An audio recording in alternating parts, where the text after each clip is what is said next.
In this video, we'll look in more detail at what happens when a neural network is discriminatively fine-tuned after it's first been pre-trained as a stack of Boltzmann machines. What we'll see is that the weights in the lower layers hardly change at all, but that nevertheless these tiny changes make a big difference in the classification performance of the neural net because they put the decision boundaries in the right places. We'll also see that the effect of pre-training is to make deeper networks more effective than shallower ones. Without pre-training, it's often the other way around. Finally, I'll give a fairly general argument about why it makes sense to start by doing generative training, and only after this is well underway to consider discriminative training. So now we're going to look at some work done in Yoshua Bengio's lab, examining what happens during fine-tuning after a net's been generatively pre-trained. If you look on the left, there's the receptive fields in the first hidden layer of feature detectors after the generative pre-training but before the fine-tuning. Then on the right, there's the same receptive fields after the fine-tuning, and you'll see almost nothing has changed. Nevertheless, the changes helped with discrimination. Here's an example of how pre-training reduces the test errors for networks with one hidden layer. The task was discriminating between digits in a very large set of distorted digits, and you can see that after the backpropagation fine-tuning, the networks with pre-training almost always did better than the networks without pre-training. The effect gets even bigger if you use deeper networks. So here you can see that there's basically no overlap between the two distributions, and the deep networks with pre-training have got better than the shallow networks, and the deep networks without pre-training have got worse than the shallow networks. This is showing you the classification error and the variation in classification error as you change the number of layers when you're not doing pre-training. And you can see that 2 layers appears to be best, and by the time you've got 4 layers, you're doing considerably worse. By contrast, if you use pre-training, 4 layers is better than 2 layers, there's much less variation, and the errors are lower.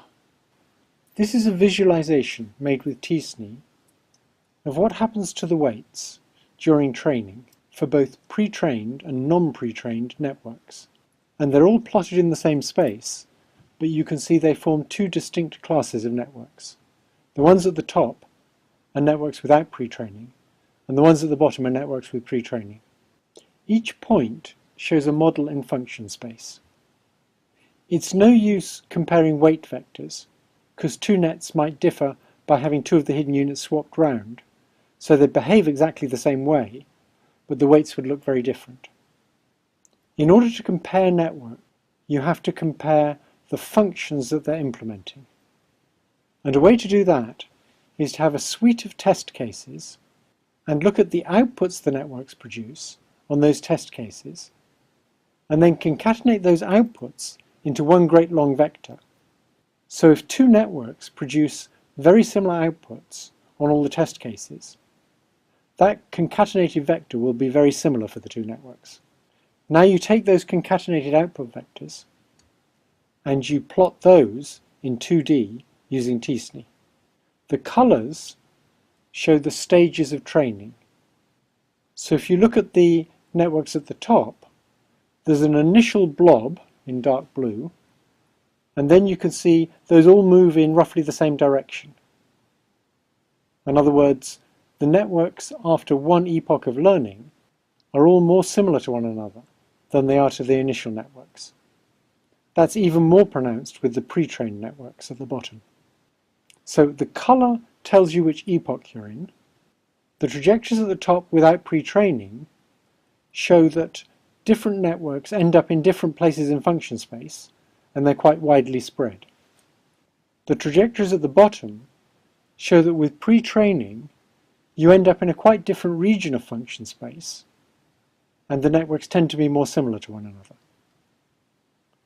But the main point is there's no overlap.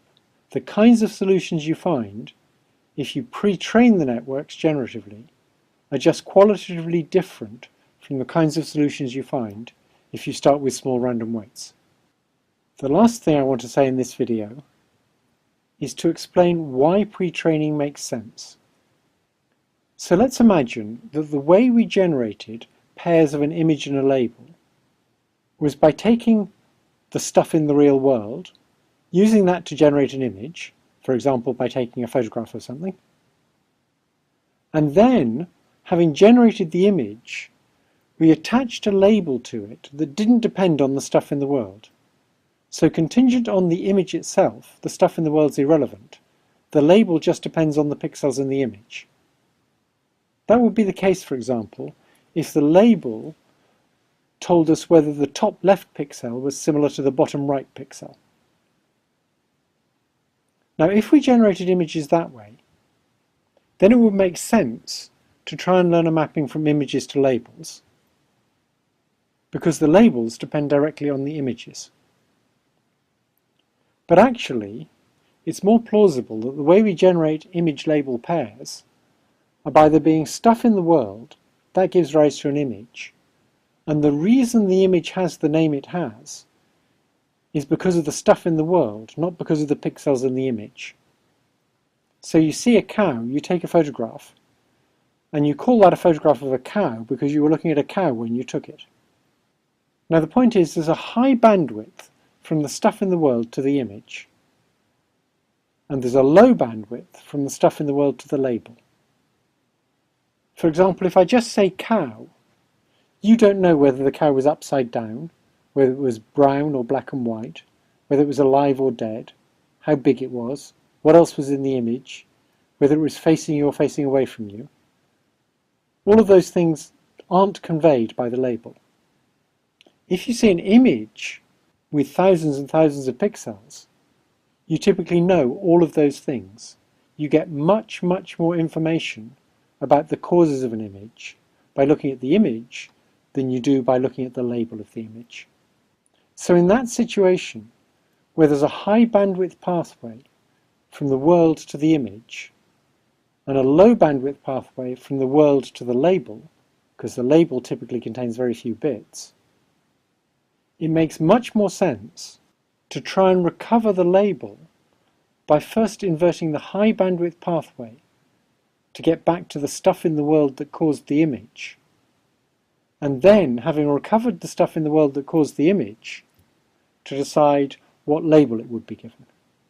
So that's a much more plausible model of how we assign names to things in images.